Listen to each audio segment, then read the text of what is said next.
Simon lit dans un article scientifique qu'il existe une corrélation entre le rythme cardiaque par minute et le poids en kilogrammes d'une personne. Mathématiquement allumé, il décide de prendre un échantillon de son entourage. Voici les données recueillies. Donc, on a le poids et le rythme cardiaque, donc les pulsations ici par minute. Donc, on a un certain nombre de données. Quel devrait être le poids de Roger, l'oncle de Simon, ayant un rythme de cardiaque de 95 pulsations minutes? Bon.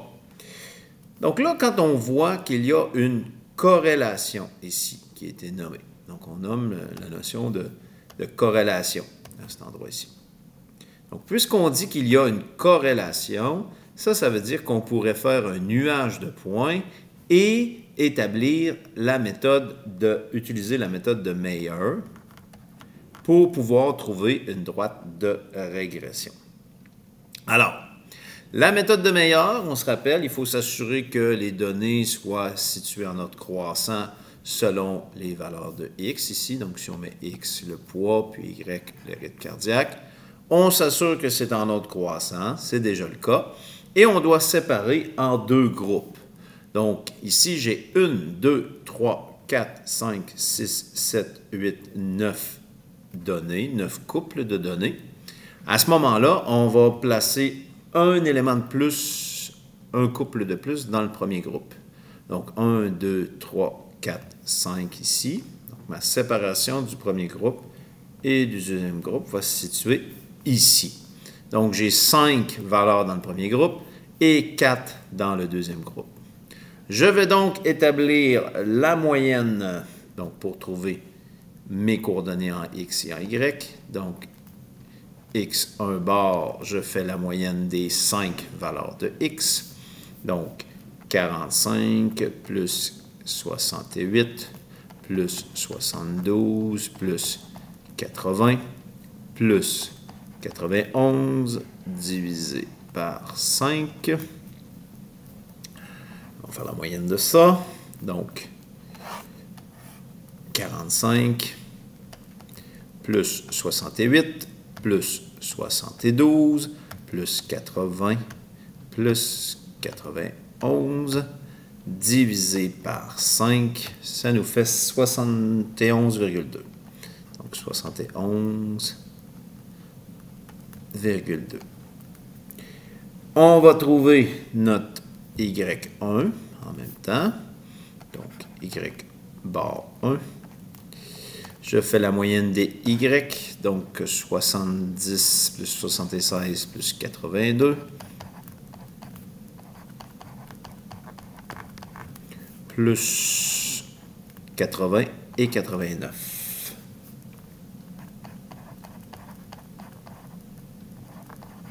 Divisé par mon 5 données. Donc, mon Y1 bar sera 70 plus 60. Oups, mon plus n'a pas rentré.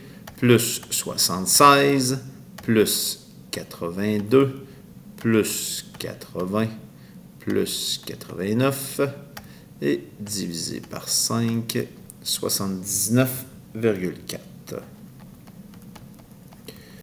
On y va maintenant avec le deuxième groupe, X2. Donc ici, on a 4 données, 94 plus 97 plus 101, pas 100, mais 101, plus 103, divisé par mon nombre total de données qui est 4 cette fois-ci. Donc, on continue, on ne lâche pas. 94 plus 97 plus 101 plus 103. Et je divise par 4 cette fois-ci. Donc, 98,75. Mon X2 bar. Et mon Y2 bar. Je vais faire 93 ici, plus 102, plus 122, plus 143.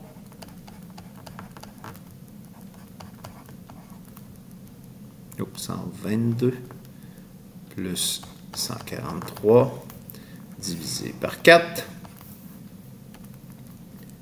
93 plus 102 plus 122 plus 143 divisé par 4 données, 115.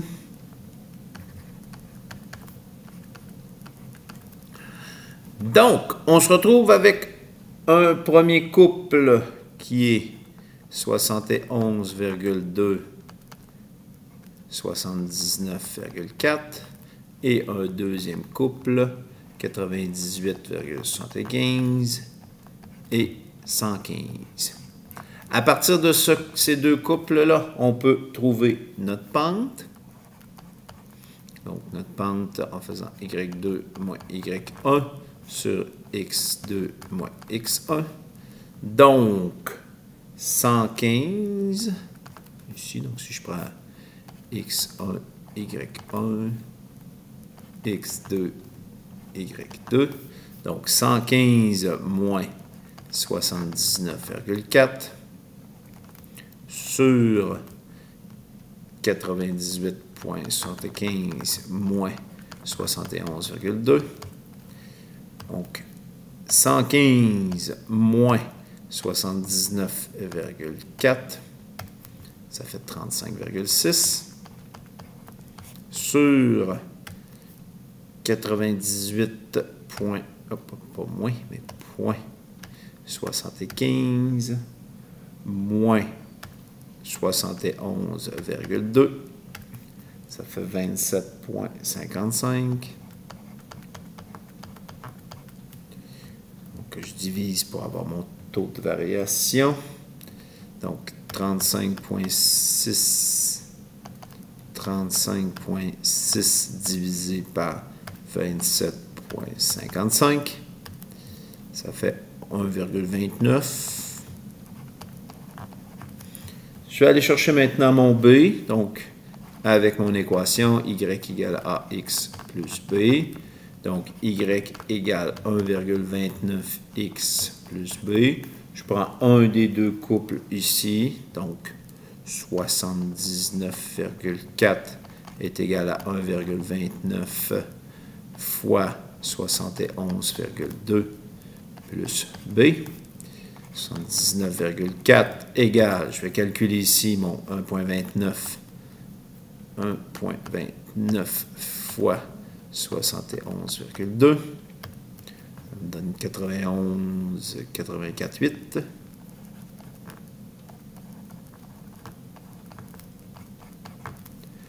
Je vais soustraire moins 91,84,8 moins 91,84. Donc, 79,4, oups, 79,4 moins mon 91,84,8, 12, moins 12,44,8 moins 12,44,8 est égal à B. J'ai donc la règle de ma situation. Si vous manquez de place, vous pouvez aller sur l'autre côté, dans le cahier. Moi, je vais continuer ici pour que ce soit plus évident à l'écran.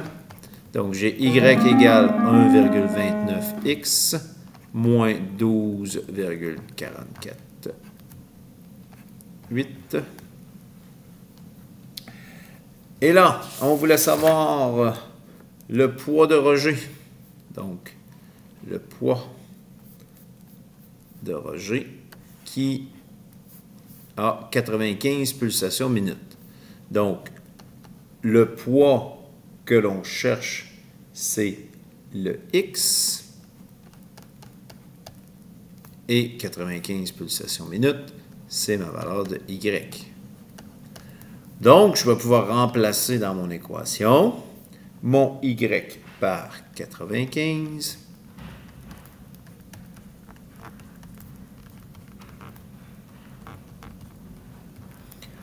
Je vais isoler en faisant plus 12,44,8 de chaque côté. Donc, 95 plus 12,448 107,448.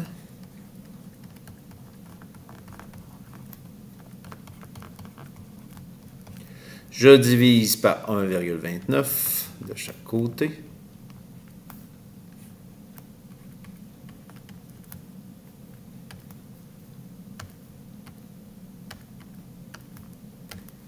Ça me fait 83,29 environ. Donc 83,29 environ pour X. Donc X est approximativement égal à 83,29 kg.